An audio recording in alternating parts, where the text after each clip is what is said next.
Hello, lovely people, viewers, whether you're watching live or whether you're watching sometime in the future, back this lovely broadcast. We are very welcome here. I'm Juliet Burton, and we are researching a project called Hopepunk that we got some Arts Council funding for. I'll tell you all about that in a second. But a part of that research and development funding from the lovely Arts Council has been these series of interviews. And today I'm interviewing the phenomenal Sooz Kempner. Hello, Sooz. Hey, hello, love. Thanks for having me. Thanks for having me and Freddie Mercury. Yeah, Freddie, who was probably the weirdest and best gift I've ever bought anyone ever. It's magnificent. I received it for my birthday this year. Thank you, Juliet. I opened it. I went, it's a life-size cutout of Freddie Mercury. And my mum went, where are we going to put that? And I went, yeah, got to find somewhere. I'll put it here just until I've worked out where it's going to anyway, 10 months later. I mean, it's become a feature of your room now. I love it. Yes, I love it. Thank you. It's a gift that keeps on giving. It's it. Whenever I have to self-tape, he just has to go face down on the bed, but I don't think he minds. I mean, it's just his bottom is so nice. I know, killer. Absolutely. So big hello to Catherine and Alex and anyone else who's watching. Thanks for being here. In case anyone doesn't know Sooz Kempner, and if you don't, then where have you been hiding? Because she has blown up, not like literally, but figuratively on the old socials during lockdown, especially, but was already phenomenal beforehand. Sooz, I'm just going to read out some of the stuff about you, but then oh my god, actually, there's nothing I've forgotten. Then I'm like, how embarrassing. So apparently you in April 2010 entered the Musical Comedy Awards and was named Best Newcomer. In 2012 you won the Variety Award at the Funny Women Awards, and outside of comedy you perform in musical theatre, most recently as David Cameron, Angela Merkel and Theresa May in Johnny Woo's all-star Brexit Cabaret, which sold out its run at the Soho Theatre in 2019. And during lockdown you've increased your Twitter following to over 50k and gone viral with videos where you, as Liza Minnelli, delivers Donald Trump speeches verbatim, and they received press in the Guardian, Independent and the Metro, as well as in the LA Times and Chicago Tribune stateside. So to my writer, Donald Trump.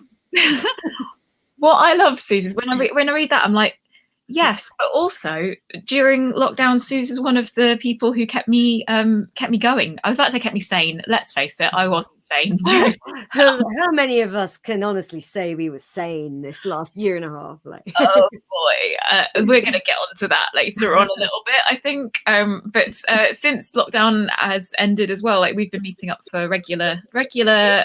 I was about to say coffees, but that's not true.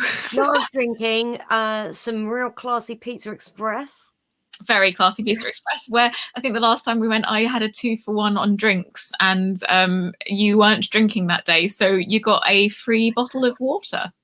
Yes, that was it. Yeah, it was the right palaver, wasn't it? And in the end, they went, "Well, it'll be your cheapest drink that's free."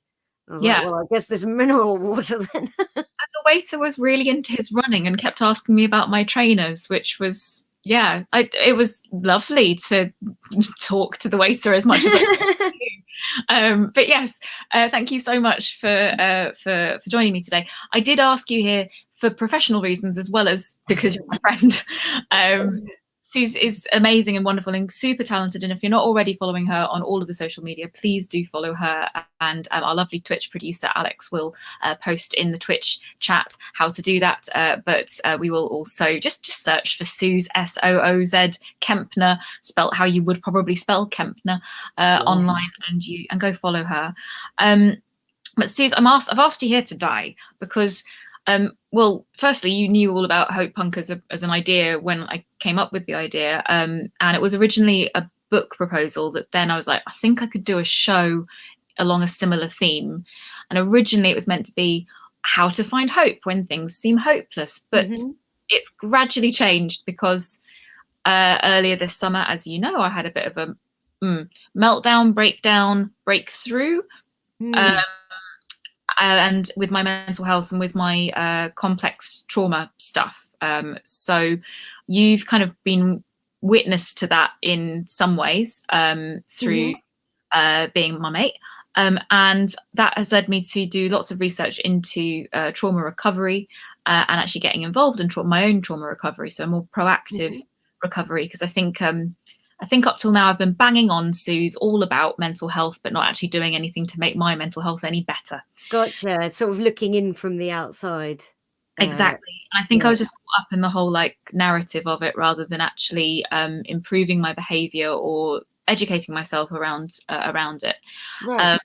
And that leads me on to one of the reasons why I asked you here today. Your tagline for your 2014 debut show was "Come for the musical theatre, stay for the trauma."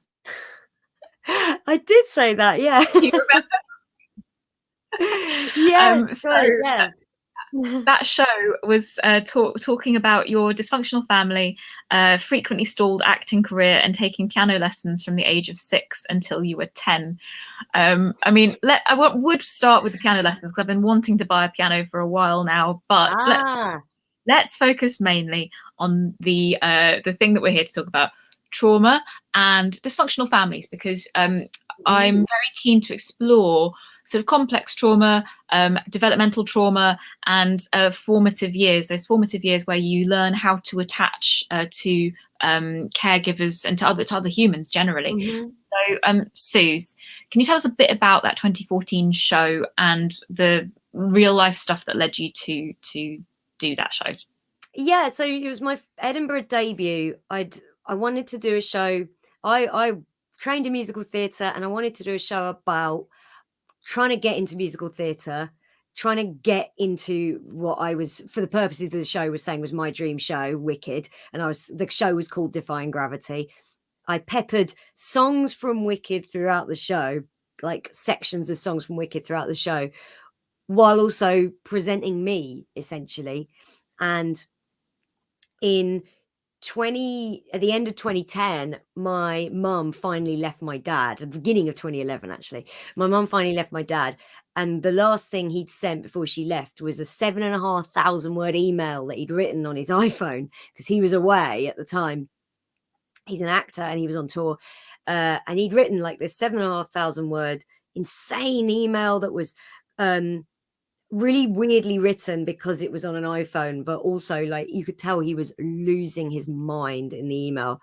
And my mum left the next day, and cut to 3.5 years later, I read out sections of the email in my show.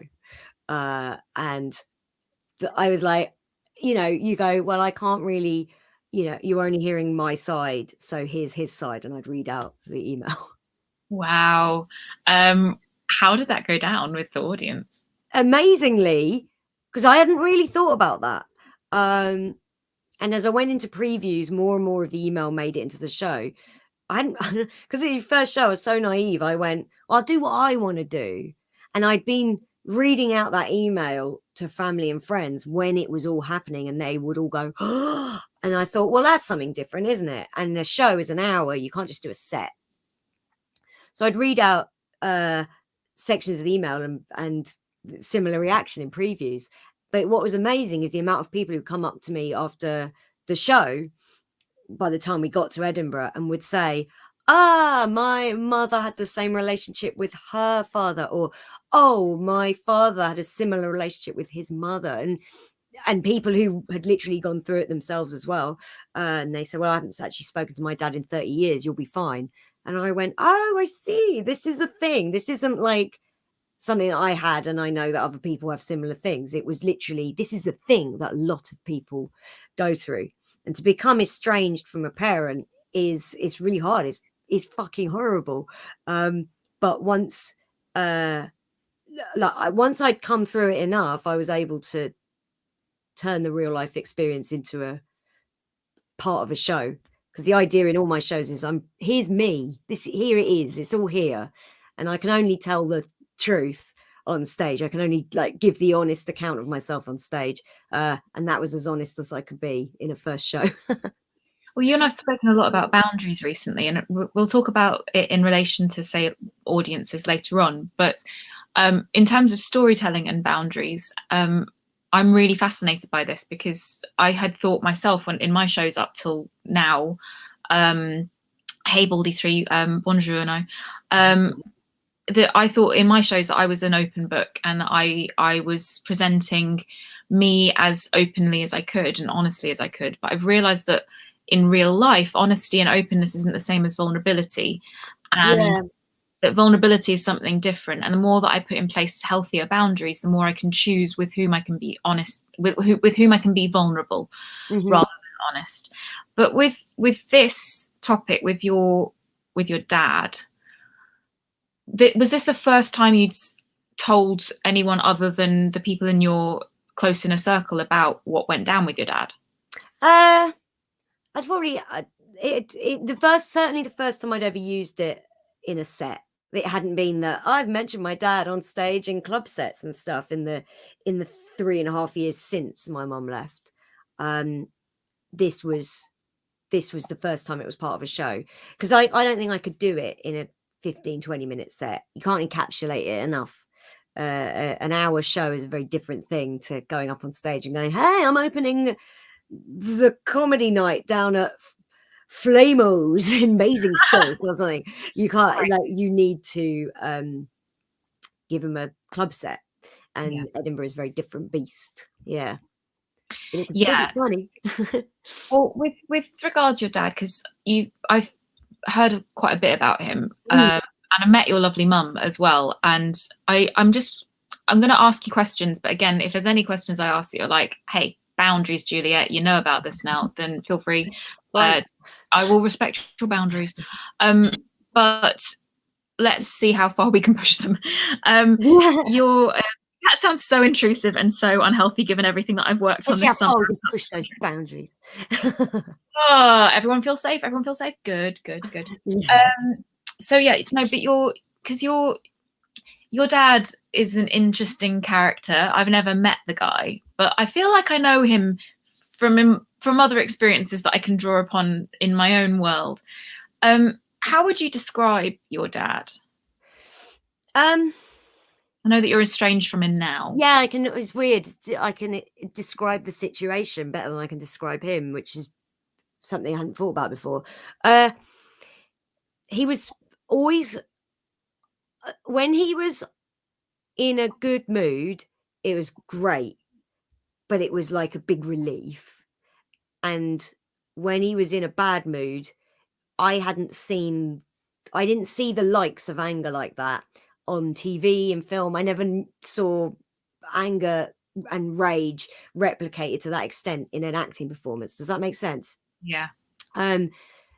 So it'd be like a tornado in the house, and everyone had to sort of shrink down to allow that to happen. And my mum would be like, he doesn't mean it. He doesn't mean it. He doesn't mean it. Which is the wrong thing to say. And he 100% meant it. Like, he could say as much as he liked. I didn't mean that. And then what would follow these huge outbursts would be 2-3 weeks of like, chill, everything's good, but you're very on your guard. And I just spent, I finally, when my mum left, I never saw him again after that. So I'd spent sort of 25 years gauging what mood he was in. So that's what it's like.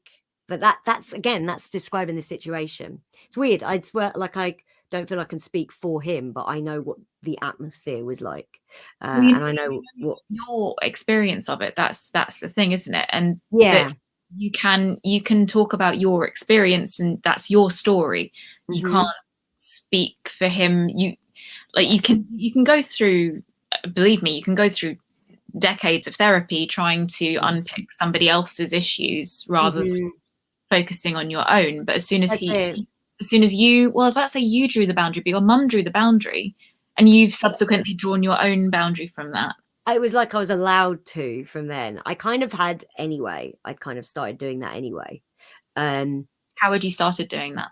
I think I definitely had basically shut off from him from about my early 20s. He would, if he tried to engage me in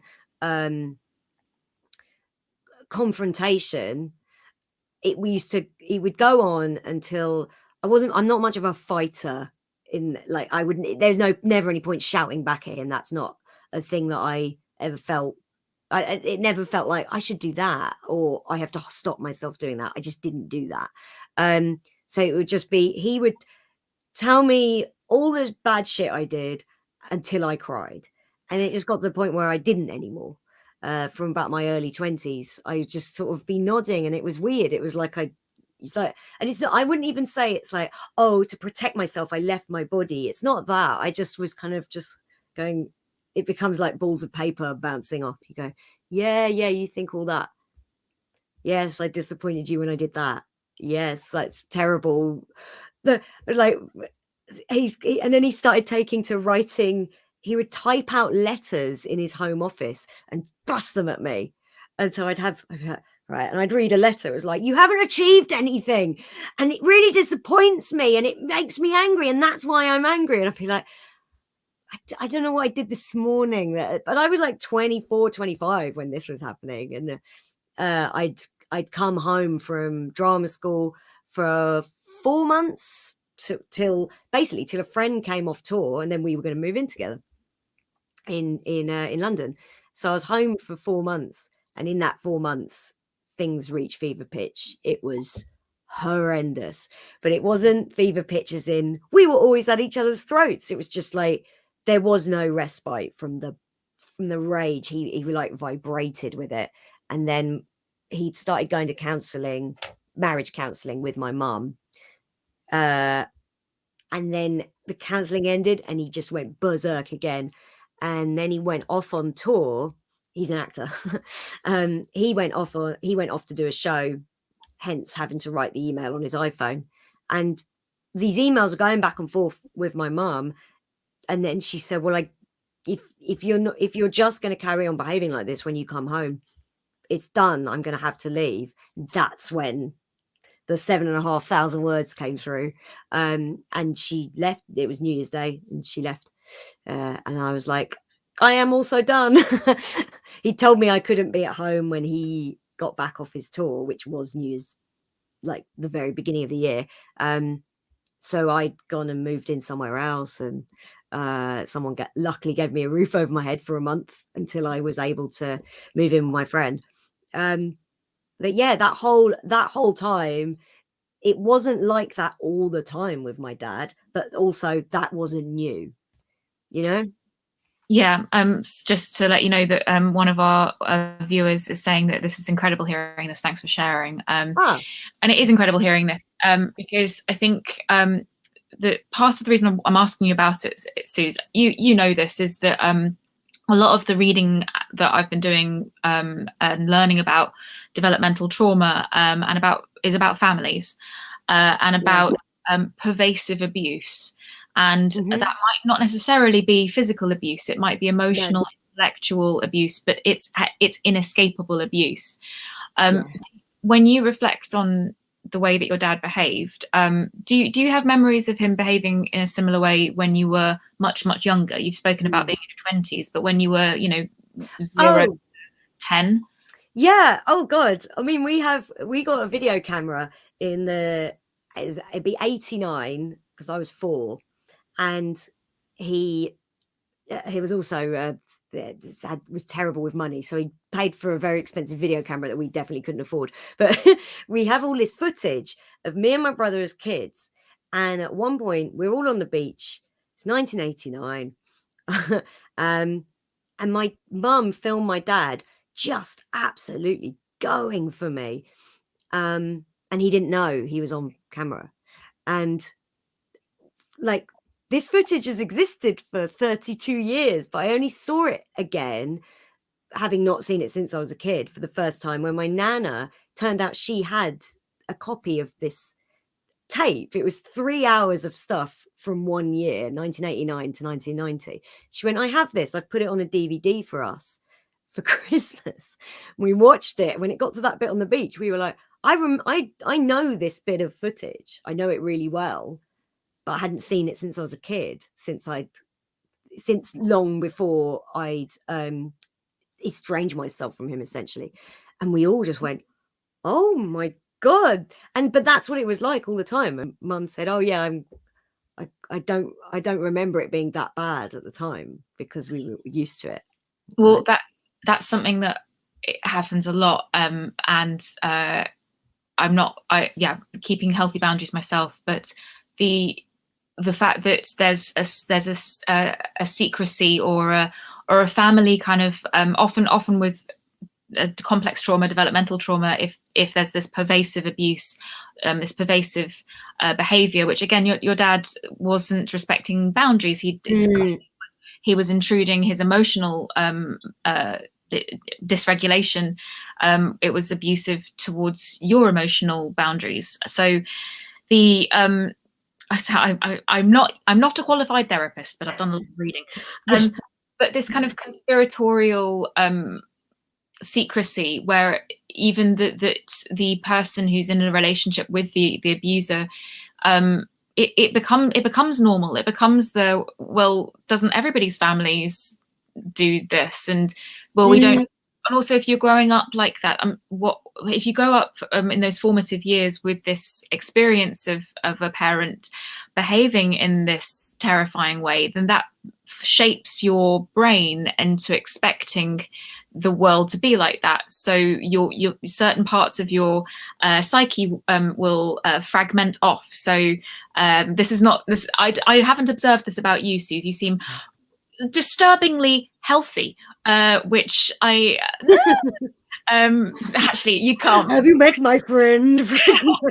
You're friends with me. No one who's friends with me is entirely healthy. No. I'm surrounding myself with people that I love, and we're all healing our own traumas. That's it. But yeah, the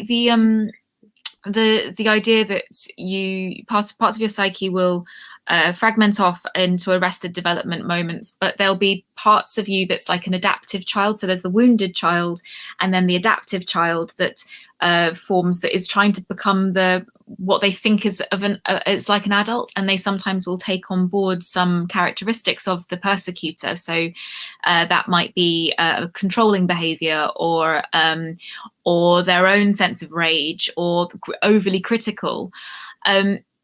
And I'm wondering, because it sounds like those are all things that your dad was absolutely overly critical, controlling,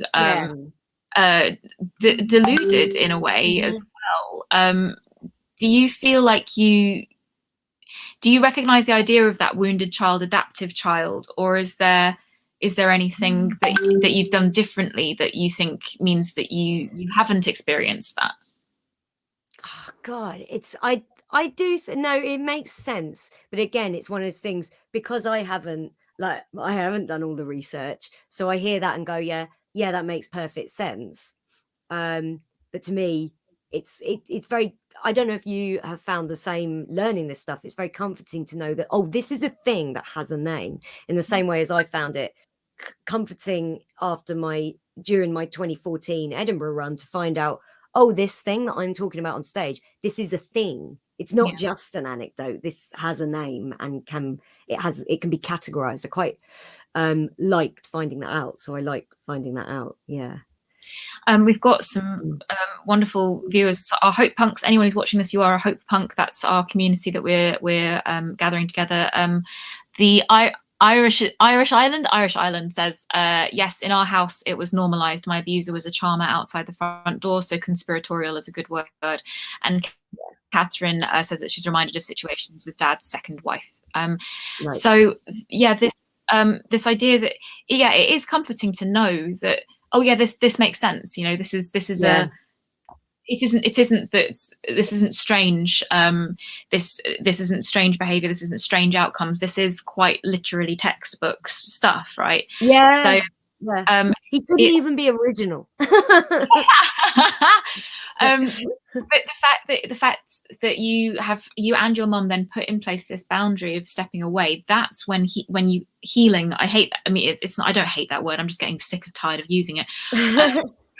Healing can start, because if you're constantly trying to go back to that abuser again and again and again to chase that ideal relationship that was never there in the first place, then you can't break that cycle and break that habit. So put in place that boundary and start to meet those needs for yourself. So instead of running back to that abuser and say, oh, look what I've done, dad, or look what I've achieved, and to constantly not get that approval, even if you did get that approval from that particular person in later in life, that's still not going to heal that wound, that wounded child internally. Yes. The only person that can do that is for you to reparent yourself. So have you and your mum potentially been reparenting and reimagining your own relationships with yourselves? I don't know. I know that my mum is very, because it's obviously it's a very different thing divorcing a partner than it is to estranging herself from a parent. I know that she has just flat out said ever since she left, like, oh, I never, ever, ever want to get involved with anyone ever again. And not even in a like, I shun this. Like, she's genuinely much happier in her own house. I mean, I'm in it. So she doesn't, I won't allow her total happiness. But she has, like, there is no way on earth she's seeking out another partner, because who is worth risking that again with, I guess. But even that, I don't see it as a fear thing with my mum. I have seen, various people have said to her, I know this isn't about the reparenting idea, but various friends of hers have said, and are you going to date again? And she goes, no. And they go, oh, that's a shame. And I was thinking, why is that a shame? Yeah, I mean, what happened the first time? let's put it into real terms. I remember even I was I went to even me, and I'm beyond perfect. I had a horse riding lesson. I gave myself for my Christmas present last year a horse riding lesson, and the guy doing it, I was like, he'd be a great match for Anna Kempner. I remember this, yeah. and I messaged you, and I told you guys, I was like, hey, I think I found the perfect guy for Anna.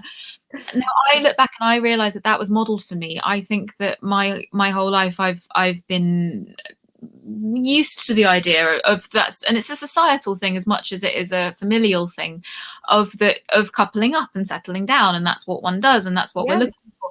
Except that isn't necessarily what we're looking for. If you keep making the same mistakes, then until you have to learn to love, I hate that whole, you have to learn to love yourself, but like when you've been through abuse like your mum has been through, to be able to be your own partner, be your own, you meet your own needs, and your mum does that. Like she's genuinely just happy on her own and doesn't need anyone else. And sometimes that might lead to eventually finding a partner who's equally secure. It.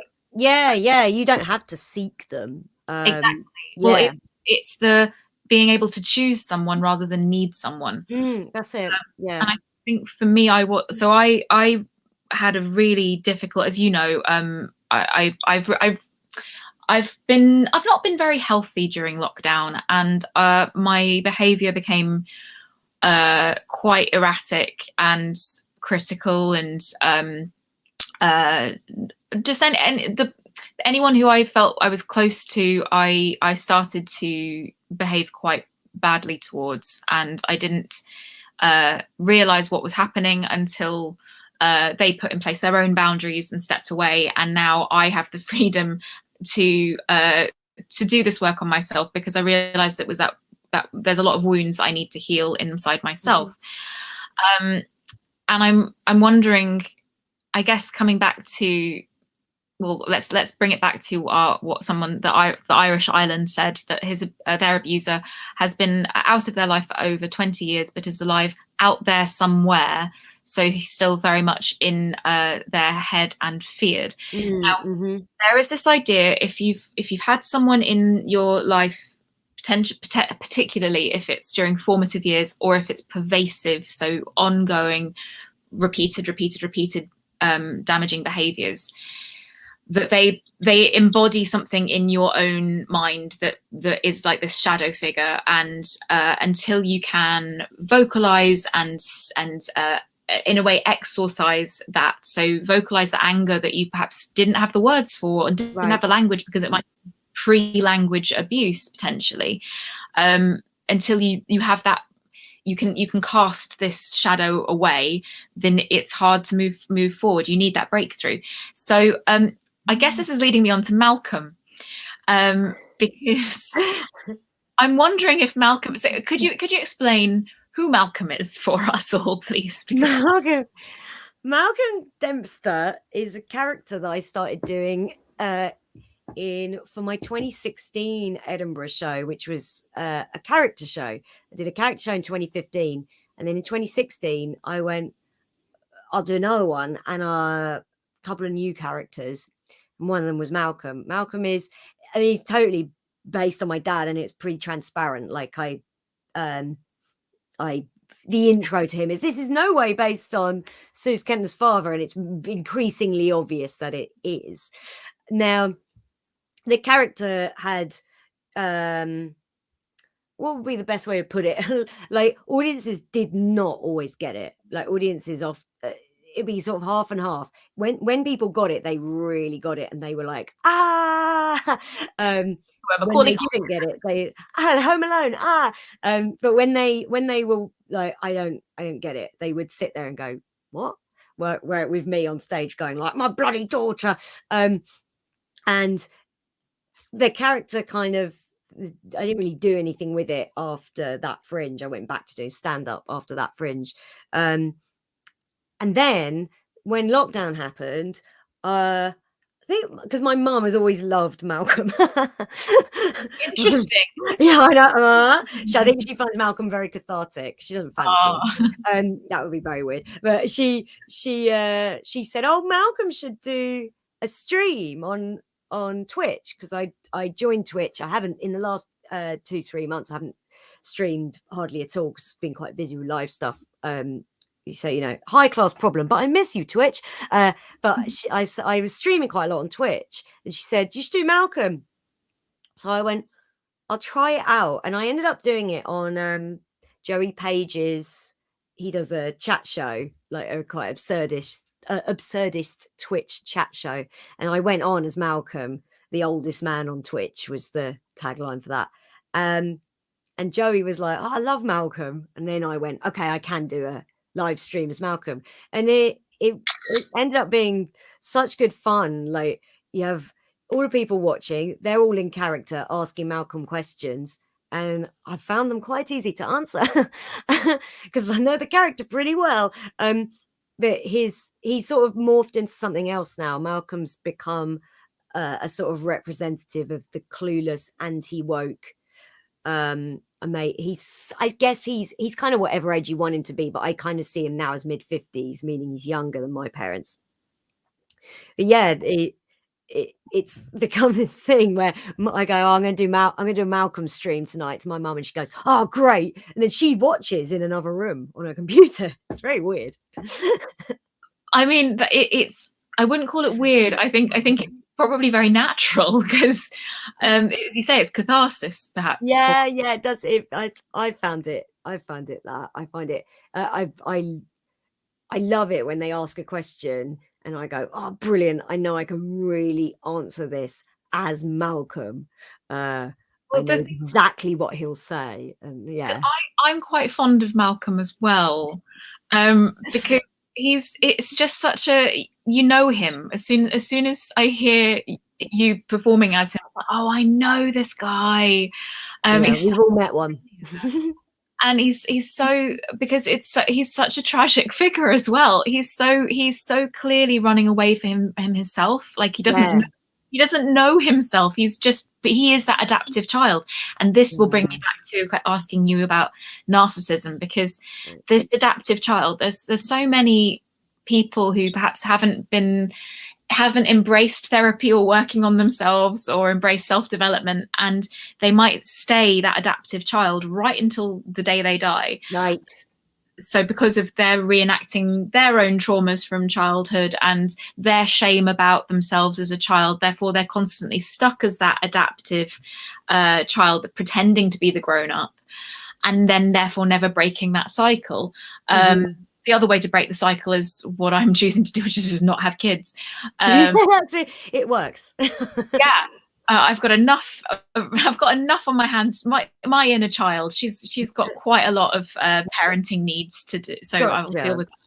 But yeah, this idea that Malcolm, to me, looks like that adaptive child that is like he's so clueless and he's so trying to pretend to be an adult, and this is how adults do things. And anyone who's worried about my voice, that's kind of my impression of you doing Malcolm. That's right, yeah. That is meta impressioning then. We're down the rabbit hole now. But the is Malcolm a narcissist? And what do you think narcissism is? Because you were one of the people who spoke to me about narcissism and even recommended a book that I bought and I haven't read because I've been reading a lot of other books. But the John Ronson book, Psychopath Test. Yeah.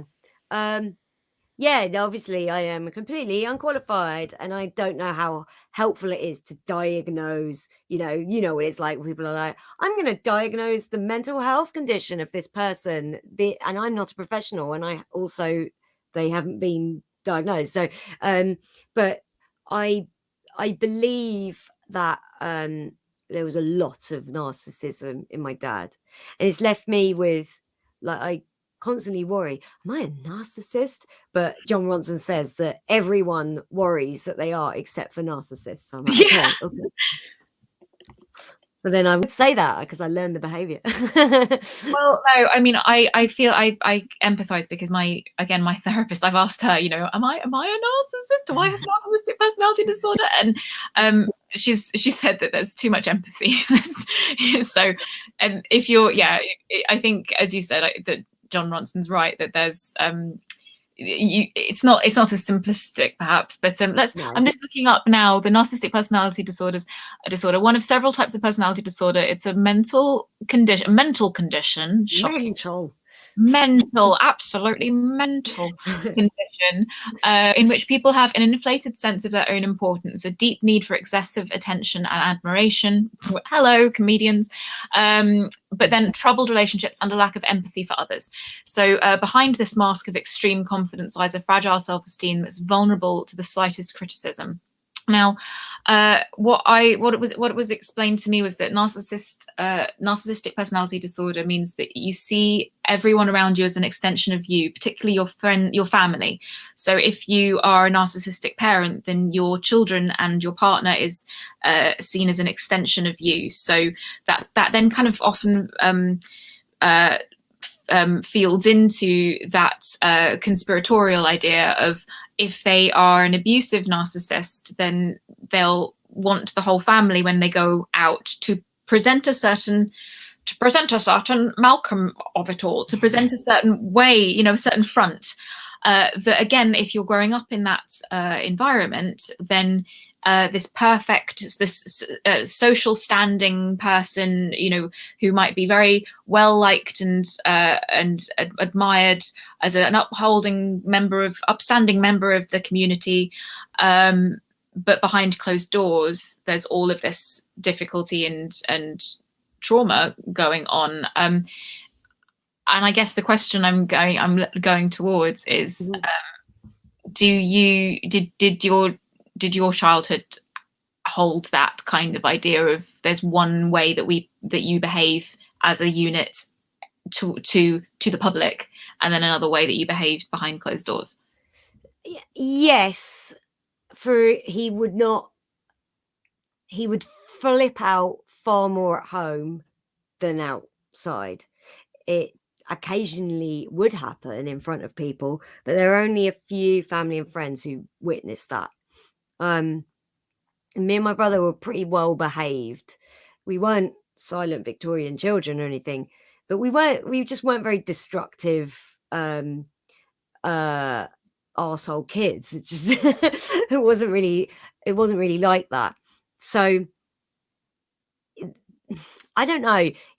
He obviously had control over his behavior to a point, because he towards the end, when my mum was like, I've got to go because this is how you are behaving is appalling, he would say, I can't control it. I get the red mist. I can't control it.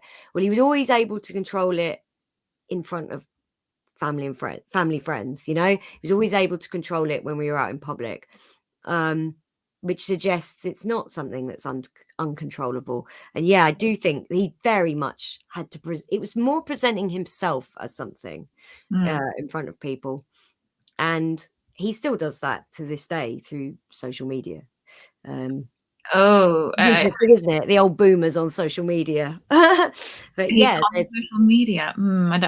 There's like Facebook him, which is not someone I recognize at all.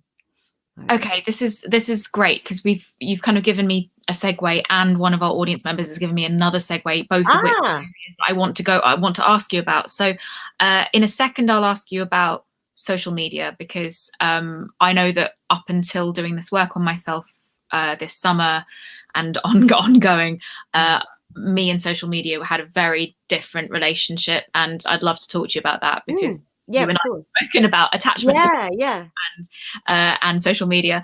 But firstly, I'm going to prioritize the Irish Island, who is asking a question that I love. How do you feel after performing Malcolm when the audience is gone? Does it take time to be yourself again? Does it bring back traumatic memories? Or does it help that you were performing fully in control of Malcolm? To be honest, questions. That is a really good question. For me, it just feels like I've just done a really fun comedy show. Yeah. And then I put the wig. Malcolm is just a shirt and tie and a wig and eyeshadow for a beard. And I wipe it all off and I go, ha, ha, ha, what a fun 2 hours. Because I can do 2 hours as Malcolm. So no, I don't feel like there's been any, there's not like any regressive trauma or anything from being Malcolm, and there's no come down from being Malcolm. It feels like I've just done any comedy show, to be honest, which is probably healthy. I mean, again, I'm not a psychiatrist. I've got no idea, but I am a comedian, and I have some knowledge of mental health, or mental ill health. I know how to spot that. Right. But I guess this leads me into, thank you so much for the questions, Irish Island, because it leads me into the kind of, how does comedy help or does comedy hinder? And we've spoken about this idea, and I've mentioned it in our previous interviews quite frequently. So anyone who's watching who wants to go back and watch the previous interviews, you can go onto the YouTube channel or my Twitch stream and watch back some of the previous interviews. There's an idea of telling a narrative for public consumption. So telling a narrative of trauma for public consumption that then distances you from actually feeling the feelings of that trauma. So you then repress the trauma. Like, for example, and this one I can talk openly about, things like me being sectioned under the Mental Health Act. I've got so many jokes about that package it neatly as this little thing that happened, and it's done and dusted and done.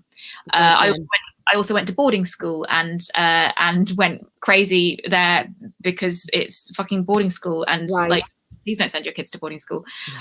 But there's a narrative to be told, and I've got other experiences of hallucinations or a lot of bullying, lots of things that you can tell for public consumption. But it's only been since I've stepped away from performing, just temporarily, but to draw new boundaries with how I tell those things, that I'm able to go back in therapy and really access those feelings about those things that happened and the memories that I was pushing away as well. My therapist says, and the books that I've read says, that that's part of the integration process, that you have to grieve, you have to feel that grief. And it's heavy because it's years, it's decades of grief. Yeah. To then shift you into the present, because up until now I've been living in the past way too much, with responding to things in the present that weren't about the present, they were about the past. Right. So with your comedy, because I'm wondering how to do this differently in the future with my work. Okay. I want to make sure that whatever I share with the public for public consumption doesn't distance me from the feelings of so there's no danger of repression. Have you any recognition of that, or a healthier version of that with you in your shows? It's not a conscious thing, but I know that I can't do material about stuff that's still causing me pain. I couldn't have written that hour show where I read out my dad's email. I couldn't have done that a month later, It took me 3.5 years to go, but not even consciously, but I went, and now I will put this in a show and do it for an hour. So yeah, I think I have to have worked through something enough to be able to do comedy about it. There's certainly stuff that I can't do stand up about. One of those things being like, just after the 2019 election, I couldn't do material about it because it was too raw. Now I can, but at the time that, and that's just a tiny thing. But I can go on stage and spill my guts, but it has to only be new to the audience rather than me. Does that make sense? It does, yeah. And I think, thank you for that, because it's, with creating the show, and we started kind of piecing together some ideas of how to make this show. I think I'm going to approach it really differently, because I think a big message I want it to involve is recovery, and and originally the idea of hope was like, oh, it's how to find hope, and when your brain takes you to dark places, it's a bit of a punk rebellious act to try to find the hope. But I think that was all gumdrops and rainbows and sugar plum fairies. I think that actually I think that hoping that you're going to get better, hoping that things are going to improve, that isn't enough. You have to put the action in. You have to do the recovery, take charge of it yourself, and it's going to be hard and difficult and hard and difficult, and other synonyms for hard. Right. But it's tricky. I think that I'm excited to see how to do it differently, and I'm inspired by people like you, because your shows always have that honesty, but you also where to access it. Like there's parts of the show that you will talk about Sonic, and it will be lovely, safe space where you can talk about something completely removed, or Tomb Raider, or and other PS4 games. But then there'll be a point that you'll be able to talk about something at that I want to say deeper, but Tomb Raider and Sonic is deep, and no one it doesn't get much deeper than that. Well, it's all part of the same thing. All my shows, including character shows, are an hour of me going, here's me, here's a big sack of me, there it is on the stage. So the stuff about old video games, and the stuff about watching Disney films when I'm 9, that all is part of the same thing with. And also, here's an email my dad sent my mum when I was 25, and they all come together because they're all just part of this big sack of me that I'm throwing on the stage every time I do a show. So briefly pause to say welcome to all of the lovely people. We've got Leaky, Catherine's had to say goodbye, but we've got Leaky, Baldy, and the Irish Island still here. Thank you so much for being here. Alex asked, was it all girls? I'm assuming you're talking about the boarding school that I mentioned earlier. It was all girls houses, and then all boys houses. But yeah, it was bleh, horrible, and I could do a whole hour about that, but maybe another year. And the Irish Island said, yes, recovery is active, not passive. You're right, Irish Island, because I think I was totally passive before. I just went to therapy and I didn't do it. Sooz, you mentioned there about, we spoke about things like Sonic and Tomb Raider and war games, and I went to see Eternals yesterday. And oh my god, I'm such a fucking look what I came back with. I've got Eternals posters. Posters. Oh, I saw them lying there, and I was like, said to one of the cinema staff, like, are they just gonna lie there? And they're like, yeah, just take them all, take all of them that you want. Like, it's genuinely, we don't need them anymore. And I was like, oh, all right, like taking one. Take loads. Okay. So if you want an Eternals poster, guys, I could sign the Eternals posters like as if I was in it. So I guess so firstly, have you seen Eternals yet, Sooz? No, I haven't. I don't really watch comic book movies, so yeah, I haven't seen any of those. So I guess this is the link, is that because I love gaming. I love gaming so much. But I love MCU more, and this process of trauma recovery and complex trauma recovery, as I've shared with you, is learning what was buried beneath all of that, and trying to explore who I was before, and things like reparenting yourself. So what is it that you really enjoy, and things like video games that you're like, that, you know, oh, this is me and this is mine, and this isn't your, you know, for you that's you, that's not your dad's. Your Sonic is you, and it always was. Throughout all of his behavior, it was there. For me, so yeah, MCU, I friggin' love. I'm about to start a drawing class. Signed up to a drawing class. Really looking forward to that. So cool.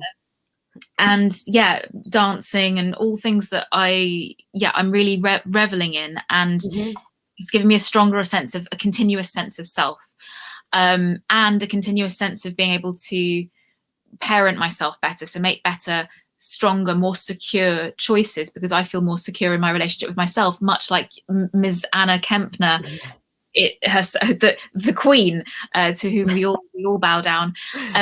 Anyone who has seen Eternals, or anyone who is intending to see Eternals, I know a lot of people are bad mouthing it, but I loved it, and I really identify with Thena, because Thena has a bit of a CPTSD thing going on. No spoilers, but it's awesome.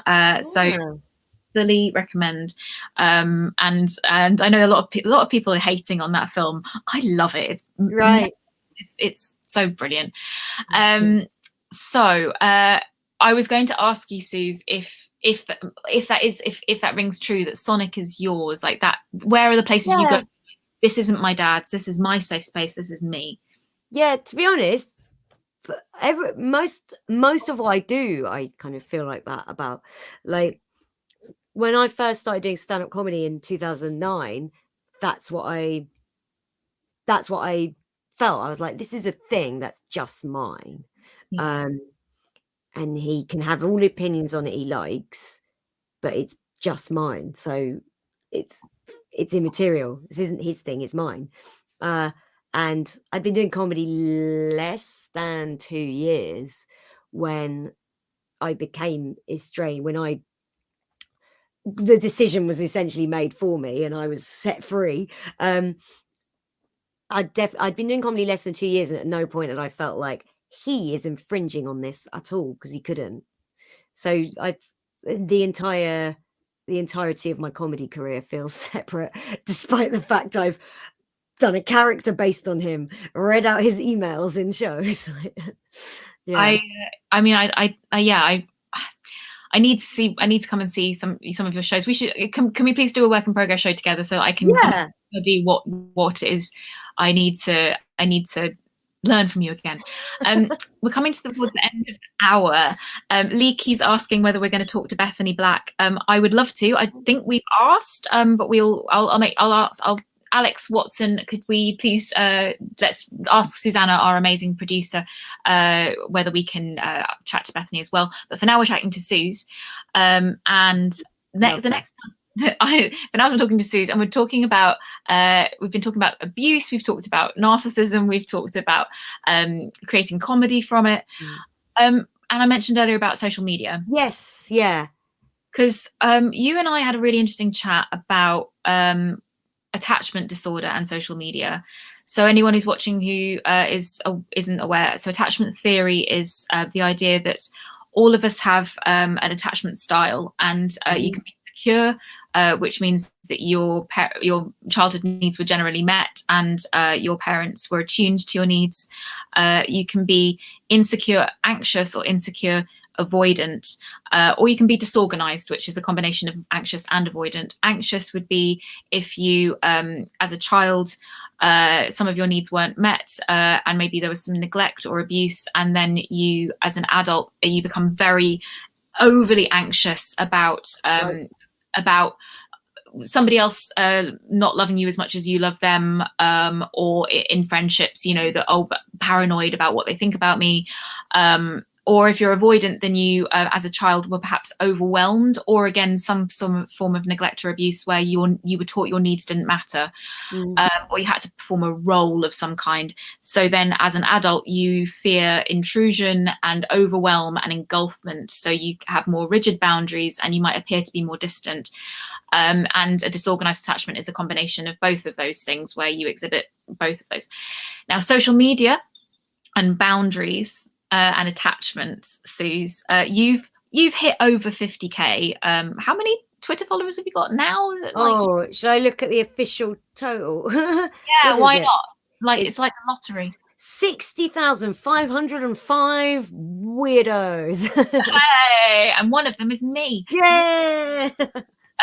Yeah, I mean, congratulations, because that's phenomenal, and this is part of the reason why you're so busy at the moment. It's so damn popular. It's awesome. How have you managed boundaries with audiences during the pandemic? Because I think with my what was then anxious attachment, I was constantly reaching out for audience interaction because I think I was looking for external validation because I wasn't secure in myself. Right. What about you? I don't think you do that. I observe you doing it much more healthily with much better boundaries. I see social media as actually my main social media is Twitter. I quite enjoy it, which is weird for Twitter. I mostly enjoy Twitter. I've never needed just the random people on Twitter to tell me you are good, you are doing well. If someone I'm trying to think. Someone like Edgar Wright really liked one of my videos, and I love Edgar Wright and I love his films. And when he went, "Oh, I love this," I was like, "Oh my god, coolest thing ever!" Edgar Wright liked it. But as far as what other people think of any content I'm putting out, I mostly don't really care. I certainly want to keep a boundary, there's those words, between people who are fans who then think they have some sort of right to me. It's the only way I can put it. And Twitch makes that quite hard because, when I was streaming regularly because there weren't live gigs, it'd be 3, 4, 5 times a week. I'm in people's houses for 2 hours, and there were people who never missed a stream. And the very vast majority of them were so great. I had funny fuckers following me. They'd be hilarious in the chat and I really enjoyed it. And there'd just be some that you go, oh, they've latched on. I see what's happened here. And I talked to Steve McNeil about it, who is Steve McNeil of Go 8-Bit fame. He was streaming every day and he said, yeah, it'll happen, and don't feel responsible for them. You can completely ignore them, and if they still don't go away, you can tell them, no, that's enough now.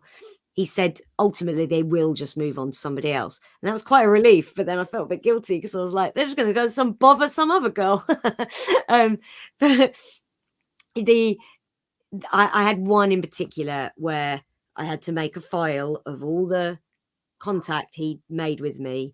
Oh, and luckily it's been over a year since I blocked him on everything, and I haven't heard from him, so that's good. But I had to warn my agents, I had to warn my management and my agent, hi, this guy might get in touch, here's his name, this is what he looks like. If he gets in touch, you have to tell me, because I've got to put a file together in case I have to take this further, because it became like a stalker.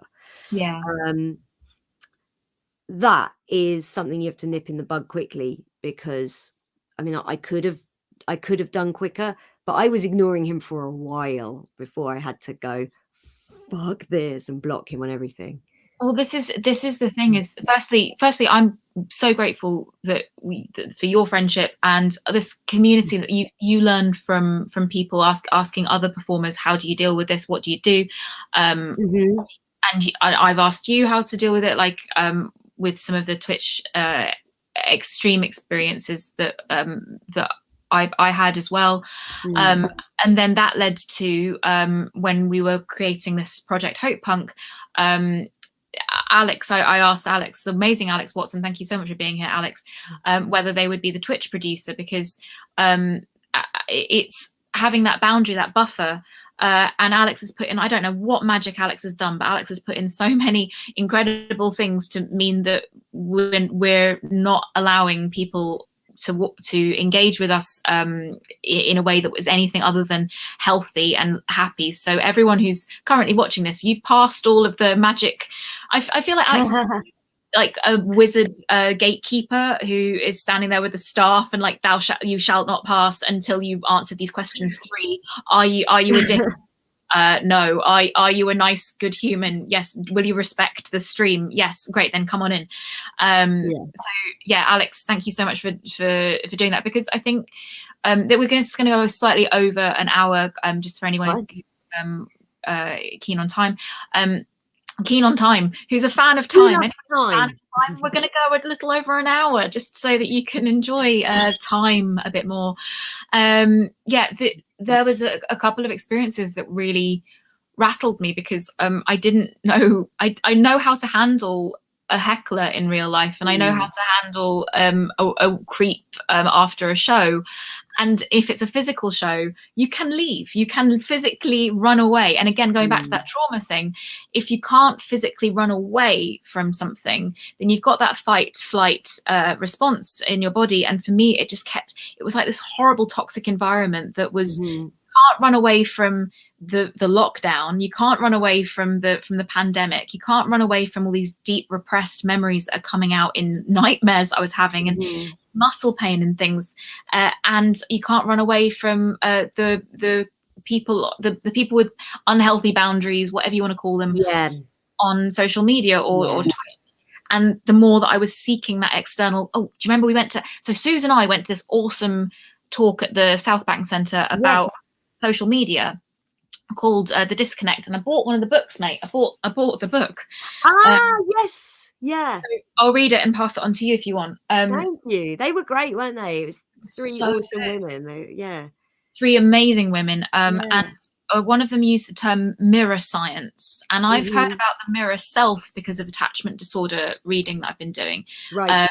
Where like a baby doesn't get that attunement from their caregivers, therefore for the rest of their life they're kind of programmed to constantly seek it. So it's kind of linked to the attachment disorder.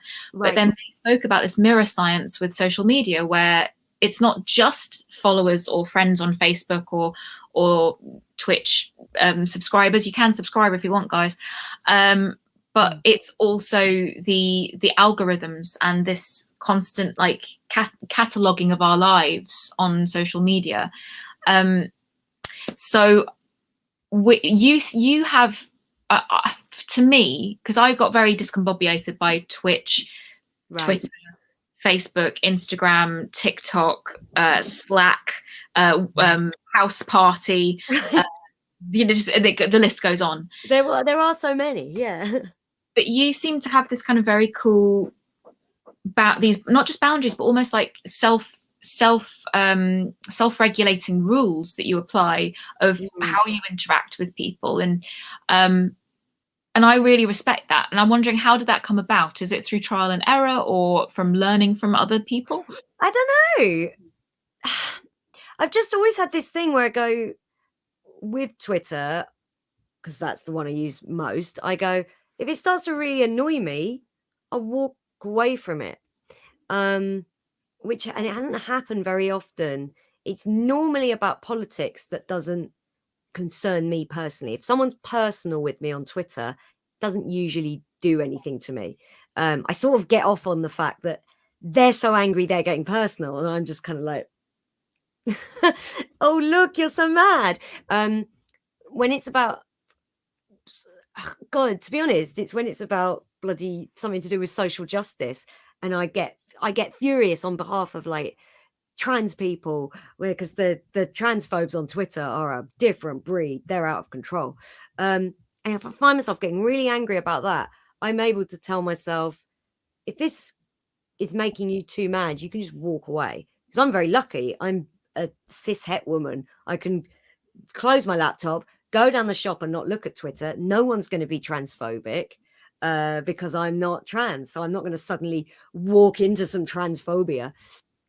And then by the time that's happened a few times and it gets like an hour later and you go, once more into the breach, back in I go.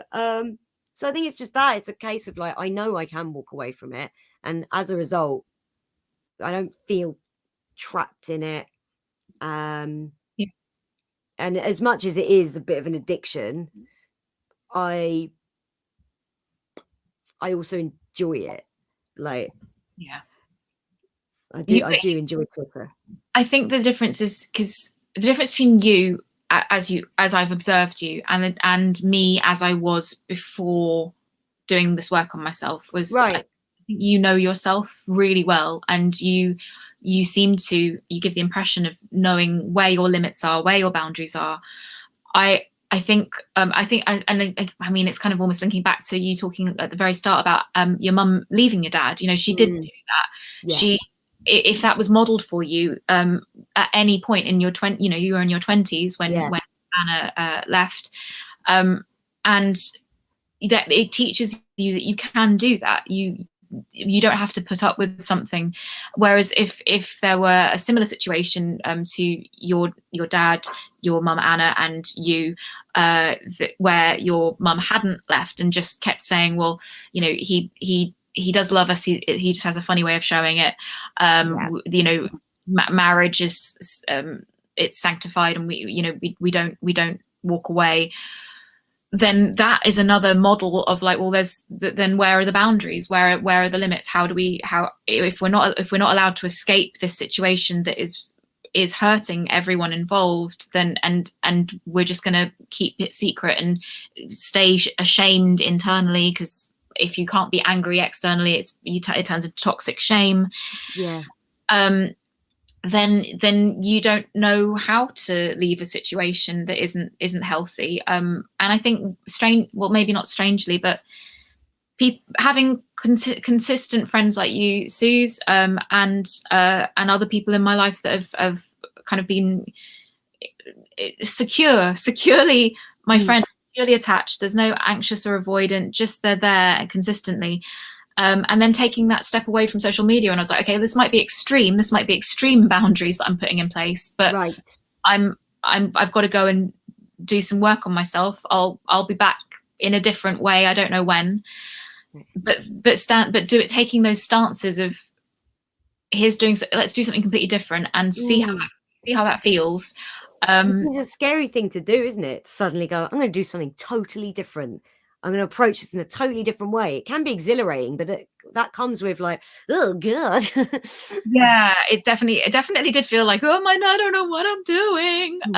But I have to do something differently because it wasn't working before. I wasn't able to heal internally, let alone like I was going to keep that repetitive action of reacting to reactions to reaction to reactions. Right. So we're coming to the end because we came to the end, and then I pushed past the end because I didn't respect my own time boundaries. You didn't respect the boundaries of time and space. Well, if my mind won't do it, then why should I? Thank you so much, Sooz. This has been great. And thank you everyone for watching, because you all respected the rules, you respected the boundaries, you've been lovely. All of you, well done everyone involved, everybody, well done. And I might even stream tonight. I haven't decided yet, but I haven't streamed since the summer, but I might stream tonight. Oh wow, well I pass on the mantle to you. So yeah, Sooz, you can be followed on all of the ways that are in currently the chat, but you can also follow Sooz on twitch.tv/Sooz Kempner. Twitter is Sooz UK, and Instagram is Sooz Kempner. Leaky, that's all right, thanks for joining us, and yeah, watch back the rest of it, Leaky. Thanks for joining us, everybody else who's been watching, and we are going to raid Robotron, so please stick around not stick around, jump over to Robotron and raid him, and then say hi from me and Sooz, and Alex Watson as well. Thank you so much being here, guys. Our next stream and our next interview it's currently scheduled. I believe it's 10 a.m. on the 15th of November, and it's going to be with a woman called Bella, who is an expert on somatic healing. So we're actually going to be talking about how things like yoga, meditation, other weird osteopathy and massage, how our physical bodies respond to trauma and how we can actually help them recover and let go of all of that. So that's going to be cool, right? Have a lovely day, guys. Enjoy Robotron. Sooz, thank you so much. Thank you, Sooz. Thank you, guys. Bye. Bye. Bye. Bye. Bye. Do the wave. Do the wave. Bye.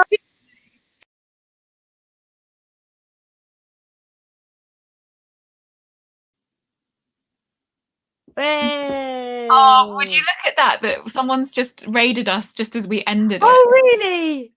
Oh no, and it's loads of people. Oh no, it's all right. It's 15.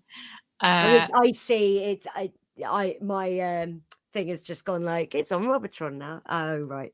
They're following. Sorry, darling. Oh, the people who just raided are following you anyway. Cool. Yeah. Nice. I hope that was useful to your project. Sure, definitely. No one else has really spoken openly about abusive fathers, and right. Okay. Interesting. Have we ended the broadcast? Have we ended the broadcast? Yeah.